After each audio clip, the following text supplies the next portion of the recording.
Hello guys, and welcome back to Strategic Command World War II World at War with our Axis playthrough. Last episode we did things. If you want to know what those things are, I suggest watching the last episode. For this episode, however, let's look at the invasion of Greece. This is going to be a crazy daisy invasion. We're kind of well segmented here, like we've completely cut them off. I don't know if they would survive very long after the fall of Athens. I don't know if the rest of this would actually hold on, but let's move my most capable unit right next to Athens. And okay, this is exactly what I was hoping to not see. Unfortunately, we cannot hurt the core at Athens. Maybe we'll be able to once we're not doing a blitz attack, but once we're doing a prepared attack, that's kind of a hope. But moving these planes down south is also probably a pretty good idea. Wow, this guy's just stuck in the rain, huh? He's got like the worst situation. And generally, we'll probably want to move this Italian south. Yeah, let's do that. To go capture this industrial center of Greece. I will take the planes, and I don't know what I'm doing with them. Probably want to move some HQs south as well, especially the Yugoslavian one. But generally, everyone needs to be shifting south right now, because the front is very set. It's very much figured out what the front is, I think. So we'll take an Italian core and we're gonna move that over here next to Sthesapatahabadaba, just to kind of make sure that that's all figured out and under wraps. We will take for now we're gonna move the Garibaldi HQ down around here. It's gonna move to here eventually. For now, we're going to take the Yugoslavian HQ, move it here. The Italian HQ can help the Yugoslavians because it is a major HQ. I believe that's how the roles in that regard work. We're going to have the Germans reinforce all of their cores here at the front, not move them anywhere, just reinforce. We don't need to go too heavily on this. We want to just move, for now, these planes like as far as we can possibly get them. That would keep them in range of pretty much everything around here. So the fighter, I think in these two spaces would be good. Medium bombers go right there. Fighters go right there. There you go. We got a bunch of Italians still coming down the line. Let's move this tank down. This army needs to get moving. Can't get as far, but we'll move it as far as it can get. Get this core. We got a lot of Italians, realistically. I'm so tempted to, once Greece is done, or really at any point, just start sending Italians down here, especially like once Greece is done, like the Italian HQs, everything comes down here instead of even sending Rommel. But I'm still thinking that one through. I'm not entirely sure about that. I don't necessarily want to commit all my troops down here. That may not be the smartest thing. We'll send this Italian core down south. It could do with being down south. However, for example, this core is just going to head over to the east, and this core is going to hug over here. Because once Bulgaria joins us, and I don't remember when they join us. Also, this is full. We'll be able to just spill east and around, knock out that HQ if it's still a problem. And so we want to have troops that are ready to do that instead of just stacking troops where they're not needed. I'm going to take the 10th German Army, move it as far this way as I can get it. We're going to do the same thing with the paratroopers here. Once again, all the HQs are generally already where I want to see them in terms of exclusively German units. I know our situation has just, expanded. We've gotten way more land units. We've gotten another fighter. That's always cute. And also we've gotten more ability to buy units. For example, oh my god, Romania. Well, they don't have any more HQ capabilities, but they can have some garrisons. They can have 2 more corps, an army, a cav division, their own tanks. That's pretty hot. Hungary can have their own fighters still, tanks, corps, garrisons. They're pretty capable. They're pretty capable and maybe worth developing into, but we'll see. We'll have to set this all up, and I have to really choose how I use my MPPs right now. But we're going to take the 1st Army. We're going to move that up towards the road leading to Kaunas. I don't know how to say that. 8th Army. 8th Army. We only have 1 army up here right now. We got more coming in the rear. I think I'll send this one north. This one's going down the middle. Yeah, this one is going to the south. Yep. So this one can go into the middle and put that right on Modlin. Put that army right there. Take this paratrooper. God, middle north kind of is where I'm aiming with this, so put that along the road. This corps moved off of Berlin, so it doesn't have all its movement points. Just move that as far as I can get it. We spawned some garrisons at the end of last episode, getting ready to move units off of certain capitals and other partisan locations. In my opinion, the first and most important thing to do with all of these new units we just got is reinforce them so that they're up to their max strength they can get to, and oh my. Some of them don't have very good supply in their region at all, so because of that, reinforcing isn't even going to be that simple of a task. Some of them are fine. Some of them will be able to pull it off. But like these two, for example, the HQ and this fighter, yeah, no, their situation is not as great. I might just want to like move them at first then.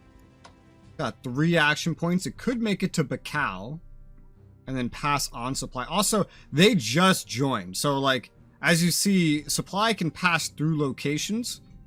Theoretically, I think this is like a next turn projection. Yeah, the supply will get better in this region, so I just have to move things into position. We can handle like upgrades and stuff after. I'd also like to note that we got 2 armies and 1 corps for each of these countries, and then an HQ, and then Romania also got fighters. That's such a good mixture, if you ask me. I love what we just got. All right, Hungary's gonna have more luck with reinforcing, so we're gonna get all the reinforcing for them done. It's gonna be very expensive, especially with these fucking HQs. Although for some reason this one can only reinforce up to 8 right now. I don't know why that is. Maybe HQs are just limited in their max amount of reinforcing they can do in any one turn. Because he's on 8 supply, and I'm pretty sure you can get up to 10 so long as you're at like 6 supply or higher. So I'm not quite sure what the deal is there. Before I spend too much of my MPPs on this, however, let me go ahead and also put 2 more chits back into Turkey. 50% again instead of 40%. They're at 42% leaning towards us, so we need that to be as good as possible. I don't want to put everything in there. We don't need 55%. I need to put my points into other things, but we need to keep Turkey coming towards me for my plan to come to fruition. Ideally as quickly as possible, because that will open up the Caucasus front. That will let me deal with Iran, because they're going to take over Iran. I think Iraq might be a thing too, I forget. And then let me plow through here, leading up to Egypt. This is like a gigantic part of my plans. I could always fight my way through it, and if I take the USSR, I could just go through Iran one way or another. But having Turkey would just make it so much easier, plus additional units. MPP management is getting harder the further into this we get, though. Like, even if I wanted to invade the USSR earlier, I never really had the opportunity with my plans. Like, I would have had to just give up on Yugoslavia, but then I would have had to conquer it. Taking Greece would not be nearly as quick, and then, so that's another problem. Like, right now, I can't even really reinforce Rommel. Like, I have to choose, what are my points going into? The Hungarians, Romanians, and etc., etc., or are we gonna, like, reinforce Rommel and then send him out somewhere? I have no idea, but he's not in any place to go anywhere right now. Oh yeah, also let's not forget the first army from Yugoslavia that we're getting. I'm gonna put that right here. It'd be very, very handy in breaking through these armies if we end up needing to. Otherwise, like operating down here, no, there's no rails leading down here, is there? Well, there might be, yeah, but it goes through here, so. But we got that army now, which is good. Yugoslavia is a force to be reckoned with. For Romania, I'm gonna take this first army, move it up. I'm gonna take this second army, move it up. I'm gonna take this HQ, move it up. We'll deal with everything once we get supply in this region. The fighter, where will supply spread? It could go anywhere, I guess. I don't know if there's really a notable difference, honestly. This is probably safer for now. Oh, or is it? You know, I have no idea. Let's just go into the pass. Probably safer, just as far away and protected from units that might approach it. We have room for research as Germany, and looking at the options and my current MPPs and what I'm favoring doing, I think I'm going to go ahead and research AA defense, because that's a very handy thing, as we've seen with the constant strat bombing and fighting any nation that has a notable air force at all. Looking at my remaining MPPs and what I could be doing as Germany, I have actually decided to go and just apply the final chit to Turkey. Because again, the faster we move them, the better. And it's going to take at least this many chits to pull them over. This will help speed up most of the plan and make it more effective. More so than getting the Africa Corps down to Africa, or reinforcing or creating anything else that I don't already have. As we know, you know, I haven't looked at the war maps very much as Axis, probably because I usually don't need to. Alright, I don't get information, I get from here. Only 32% mobilization on the USSR. This hasn't gone up in forever. USA only at 35%. So like right now, they're not earning a whole lot, especially the USSR. USSR is functioning on like a trickle So if we look at MPPs on the USSR, see what they're earning. Yeah, as we can see, they're not even, or they're earning roughly 100 MPPs per turn right now. They've spent 823 on units, but like compare that to me. I hate when it does this, but I'm earning like 500 plus as Germany, and it's just gonna technically keep going up. We completely outmatch them right now. In terms of research and diplomacy, they're not spending a whole lot on research either. So it's not like they're gonna be super advanced once we fight them. I think we have a pretty good shot here with the preparations we've been doing. I'm gonna take this destroyer and we're gonna like send it down this line just to kind of check. Okay, no submarines, because I also wanted to get it down to Bremen where it could like reinforce fully, maybe even start getting some upgrades, because the destroyers I see might be at risk of running into enemy fleet ships. Again, I have a lot of things I want to do that I can do. It's just assigning MPPs. It was difficult as the allies, and it's still difficult as the Axis, even when fighting AI that I know I can cut some corners against. Although that's everything that I plan on doing for this turn. Yeah, we've moved pretty much everything else. Let's go ahead and hit end turn, bring it over into December, and see what the allies have in store.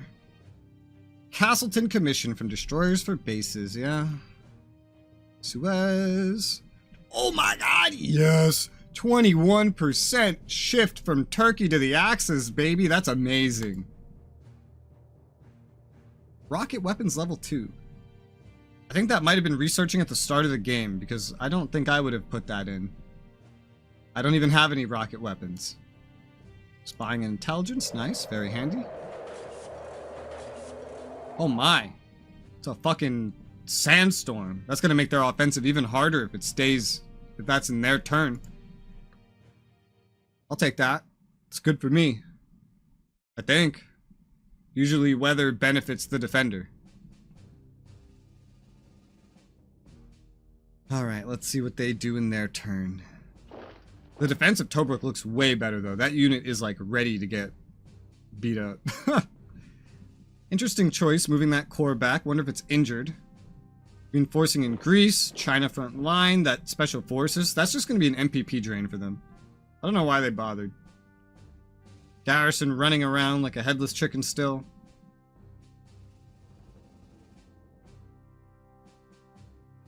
Oh.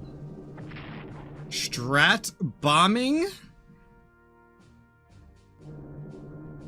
In... what? You're strat bombing? How'd you get that strat bomber down there? Did you operate it? Also, are they trying to bomb the army that's not even in the fortifications? Like that's gonna help them? They're trying to hurt me with destroyers. They don't have ASW, so they take 1 damage. They deal 1, they take 1. Yeah, this is just working out for me, so. Dives from attack, take a damage. Ah, it's an even trade still. Yeah, without ASW, like this is really just good at keeping me away, not hurting me. Ooh, tanks pushing in. Ooh. HQ moving up, but I got 2 armies there now, and one of them is about to finally be able to recover, so you're not going to have a lot of luck really pushing like that. Also, I noticed in Greece, they put a garrison, no, it's a Greek garrison. I don't know if it was already recruiting then. I guess they've been in the war long enough that they could have purchased that at the very get-go. Sûreté damage from bombing, yeah. That's interesting then. Winning the war. If we cannot knock the UK out of the war by an invasion of the British Isles, then we must seek an alternative route to victory. One option would be to invade the USSR and rid the world of this communist state. For with the Soviet Union destroyed, the British would probably be forced to submit to our peace terms. That is the most bullshit explanation of why Germany would invade the Soviet Union ever, and I'm sure it only gets better. Do not delay too long, for Stalin is rearming. What the fuck do you mean rearming? When was he unarmed? And if war breaks out between Japan and the Allies in the Pacific, he may bring his Siberian divisions to fight in Europe. Invading the USSR during spring or early summer will be the best, so we can make deep inroads into the country before the weather turns. Target the Ukraine as a priority, so as to secure food supplies for the Reich. Recommendation, build up forces in the east ready to invade the USSR, ideally invading when the USSR is close to 90% mobilization and the weather is good. Why 90%? I guess that's a general tip. I was gonna say, like, if I can invade them before they get anywhere near, before they have any chance to really research and build up their forces at all, so long as I'm ready for it, right? Then isn't that better? I think that's better. Well, you know, against an AI anyway, but yep, that's that. We have new garrisons.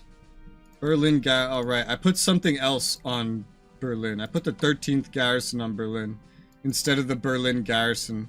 Oh no, my aesthetics. My personal #1 front right now is probably the Greek one. I think this is of utmost importance.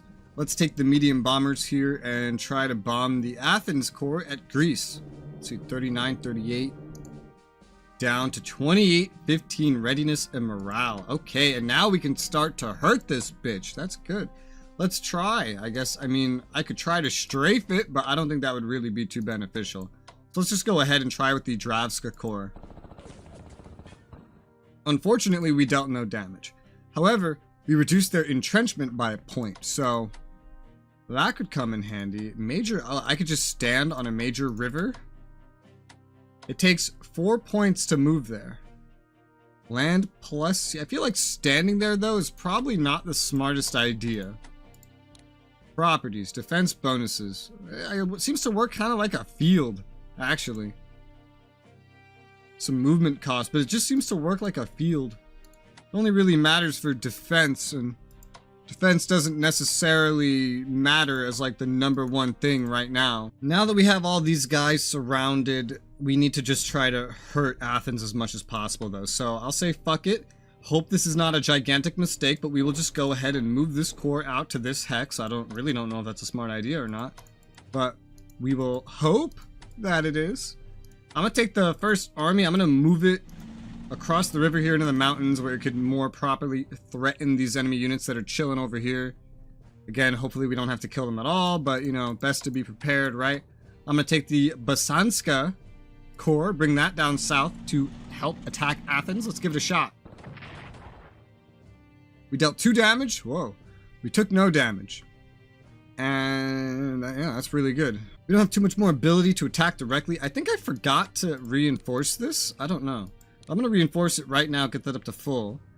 And then ideally we have a situation where we could just like swap things in and out to attack. Whoa, I keep swinging my camera all over the place. The Italian corps is arriving, or army. The Italian army is arriving. Well, speaking of corps, we'll send the Italian corps over to where I want to keep it. I would like to get as many of just these like Yugoslavian corps down here as possible, swapping in and out, attacking until this falls. I think this could happen in like 2 turns. Athens would fall, and then hopefully all of Greece with it. Hopefully, but I don't know. And to do that, we'll have to, oh man, we have like the roads getting in our way. That's like the current problem, really. I'll take the Garibaldi HQ, move that onto Larissa. Take the, whatever this HQ is, move that over here. So that they're on the towns in the middle of Greece, able to project out well enough. I'll take this core, I'm just gonna move it back for now to Tirana. I'm gonna take this army, move it forward down here, take the Belgrade Corps, move it forward over here. Hopefully you can kind of see like what my goal is, what my plan is here. Actually, let's move the 3rd Corps back a little bit and send the Ariete tanks up to the front by Sofia so they can just like blaze through ideally when the time comes. With Italy, I'm gonna take the 10th Army. I'm gonna move it back another step because you can go back a further step, honestly. It's primarily, I just want to get it in more supply because I forgot 5 supply is not going to be enough to get this up to 10. Yeah, I have a full movement spectrum. Might as well just move as close to Benghazi as possible for this purpose. This one looks like it's fit to hold the line for a little bit. And they're expending so much MPPs on trying to take this, accomplishing almost nothing. And they're dealing with Italy. They're failing to take it against Italy. I don't remember when I took this, but I remember this being very difficult to take. But I remember having way more luck. I wanted to take this moment, by the way, to look at some of the reports, specifically the losses. That garrison we lost in Italy in East Africa is the first unit that we have fully lost since the start of this playthrough. So I don't know, I think that's impressive. Maybe not against AI, but I'm impressed. Especially when playing as the allies where you don't have a choice but to lose units at the beginning. Of course, there's more to this than just perma-losing units. You can inflict enough casualties onto a unit where it's basically equivalent to losing a unit entirely as you reinforce it over and over and over and over and over again. That maybe has somewhat happened to us. It's definitely happened to the Chinese, for example. As we can see, like, the Brits have lost a garrison, a corps, an army. Those were at sea. That was almost the whole BEF. 2 light cruisers and 2 troop transporters. Well, I mean, I think those are kind of the same, were they not? Those were the same units. I don't really think that these should be counted separately. I guess they can, because in a way you kind of pay for the transport, because it's like an operational cost. So I guess I understand it. They paid for it and they lost it before they even really got to use it. Okay, weird though. Weird that it counts it like that. The French, well, you know, they died. So they lost everything. So, I mean, whatever number it says here doesn't even really matter. No units were saved. The Poles, they completely died. Chinese have lost 11 fucking corps and 4 armies. Now, I could be doing better, probably. But, god damn, I don't think I lost this many things as the Chinese throughout the entire fucking playthrough that I did as the Allies. So I'm very proud of these numbers, and I think these are only going to get better. Just wait till the USSR enters the war. We're going to kick some ass, I hope. I hope. And as a reminder, if you look at the time, if you look at the date, we have what, like maybe 3 turns until we declare war on the USSR. Because that would be the end of winter / early spring. We have to deal with the mud, but that's fine. Mud's fine, so long as it's not the snow, because there's a mechanic in place. So, my focus is on getting ready for this, ideally, in the next 4 turns. Ideally. So, let's take the 10th Army and move it up. Let's take something. This paratrooper unit, how's about? Let's move it right next to Lublin. With that there, let's take this army, move it over to Lodz. Take this army, move it over here. I don't really even understand how I'm placing these units anymore, to be honest, but I'm figuring it out, I guess.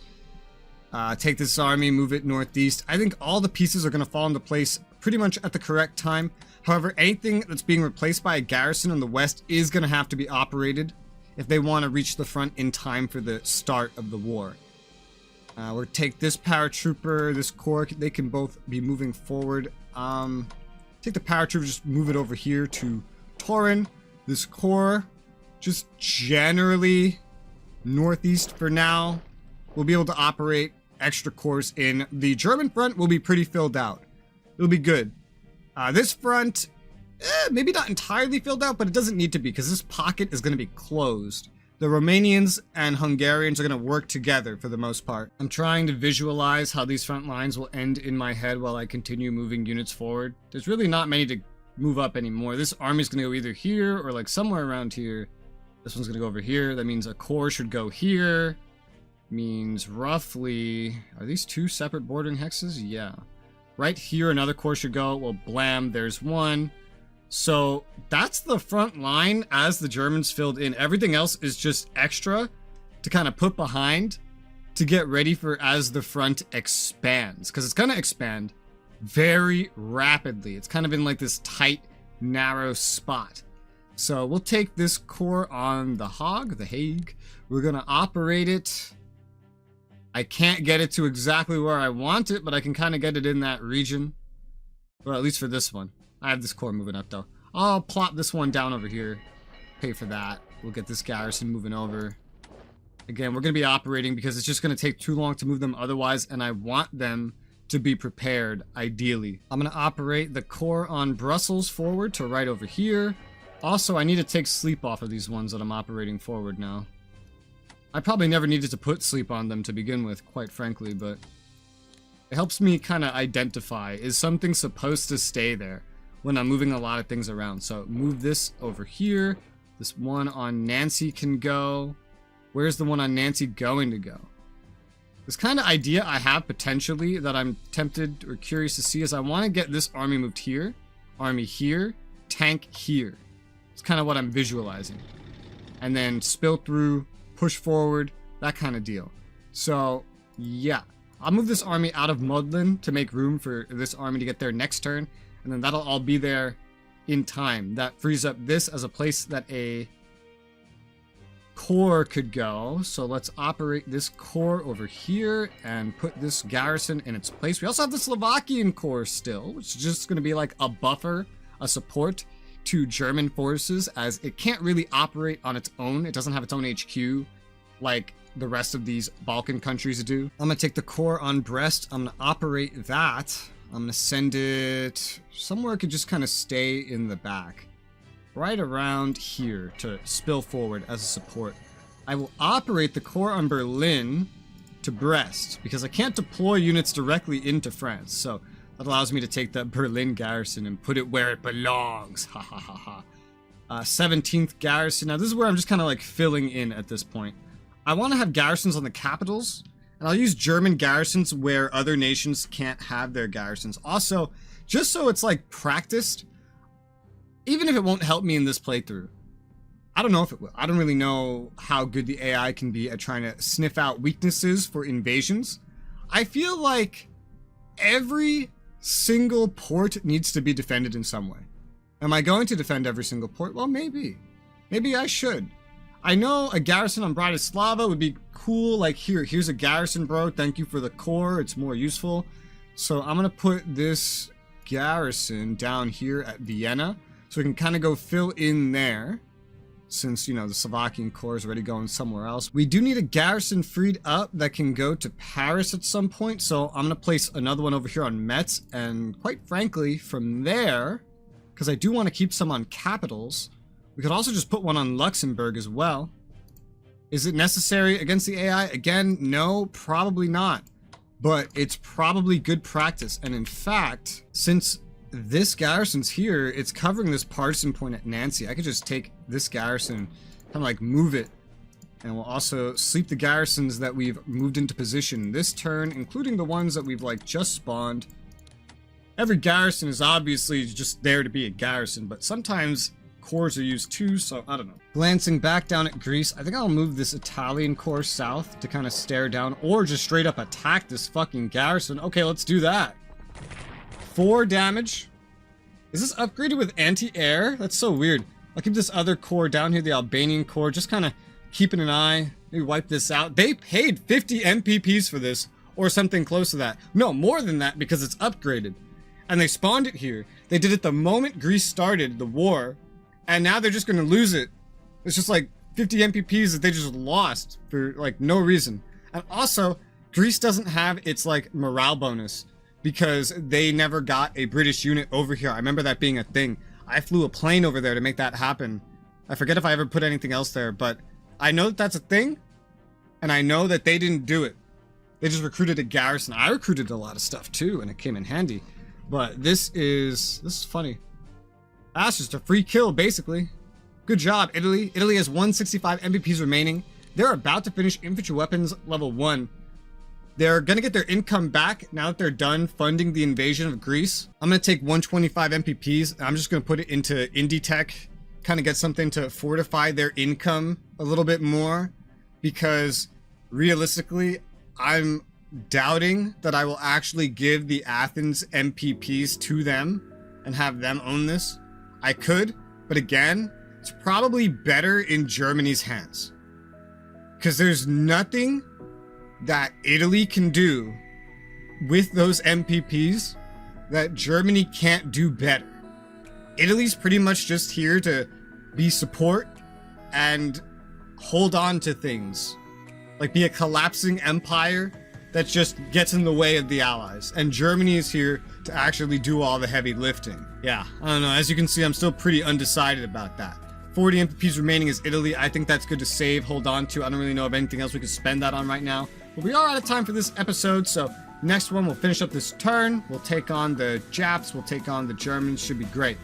But for now, thank you guys very much for watching, and I'll see you on the next one.